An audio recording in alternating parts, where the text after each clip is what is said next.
Hello, everybody. Welcome to 2017. For those of you who don't know me, I'm Sue Figge, and for those of you who do, welcome back. It's good to see you all. Great familiar names on this class. My class that we're teaching, or our class that I'm teaching, is going to be violence against women and children. My history in this is very long. For 35 years, I taught this at the Massachusetts Criminal Justice Training Academy. But for 32 years as a police officer, I dealt with on a day-to-day basis. Believe it or not, domestic violence is the #1 call that police officers are called to. It all changed, though, in 1985. In 1985, many, many things changed thanks to the Torrington decision. And if you get a chance, I'd like you to look up the Torrington decision. It was heartbreaking to see that police officers handled the case that poorly.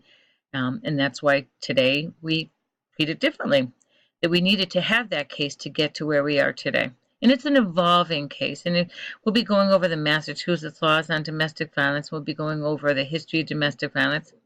In fact, in this week, we're going to have to define what is domestic violence. That's one of the things that we're going to be looking at. We're saying, you have to ask yourself, is it all physical? Is some of it emotional? What is the hardest? Um, as I said, we all know somebody that's involved in some domestic violence situation. Predominantly it's women, but it's not always women that are victims of domestic violence.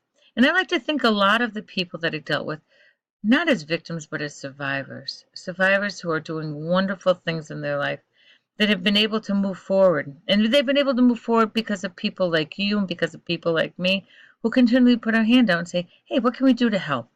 So on this class here, I want you to be open-minded. I want you to be respectful.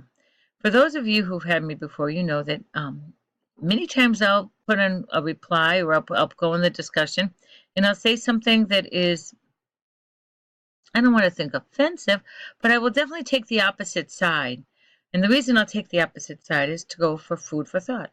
Doesn't mean it's my opinion. Very often I put things in there that aren't my opinion, but I want everybody to see there are two sides to every story. And on this, there's definitely a lot of sides.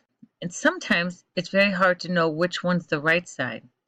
Um, it's a juggling game sometimes. You just don't know. You don't know who's right, who's wrong. So we're going to go through this class, and I'm going to ask everybody to be respectful of each other. I'm also going to ask everybody to use their life's history. And we all come to this class with some knowledge. Well, feel free to share some of that, and we all can learn from each other. But we need to be respectful. Mostly, we need to be respectful of each other.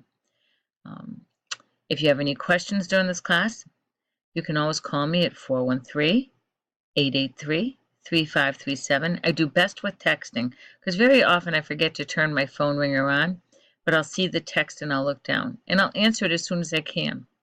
So that brings me to our assignments. Our assignments, when they are due, they are due. That means if it's due at 11:59 on a Saturday night, it's due at 11:59 on a Saturday night. If it's late, if it's even late 1 minute, you're going to be deducted. And those are the rules. I also am going to talk to you about life happens, things happen. So if something traumatic happens in your life and you can't get a paper in or you can't get your discussion in, send me an email. But I'm going to have you document it. And I know that you're going to say, what do you mean you're going to have to document it? Well, I learned the hard way. I mean, I had one class where I had one young lady who didn't realize that she had already told me her grandparents had died the semester before.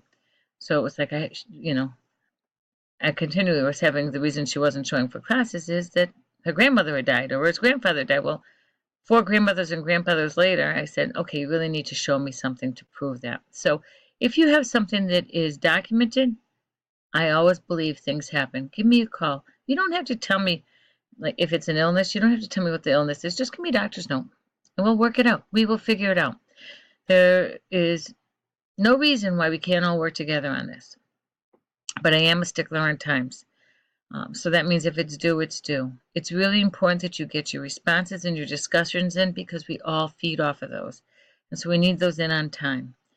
If you ever have a question, if you have a question, call me. If you don't know what to write about, call me. We can figure it out. The other thing I wanted to talk to you about is APA format. I will help you get to there. I have a video that I'll be sharing. If you don't know how to do APA format, there's an easy guide within the BayPass system to follow. The papers are due. If it says 4 pages, it's 4 pages. If it says 3 pages, it's 3 pages. They all, I think, say 4 pages. If you have to do a PowerPoint, you have to do a voiceover. Make sure you read your modulus. Make sure you read your rubric. Your rubric will tell you what's expected of you. I follow the rubric to a T, all right? Sometimes, well, I say to a T, but sometimes I have to figure a way to get around that because if it comes in late, I can't give the full amount on the rubric. You lose 10 points if it's late. If it's not in by, I think it's Thursday of that week, and we'll look at what the school has changed on that, but we'll look and see, then you lose all those points, and those are important to have. So if you have any questions, you have any worries, get a hold of me. We'll figure it out. I wish you all a good new year. I wish you all great things on this class, and here's to good discussions and good papers. Thank you.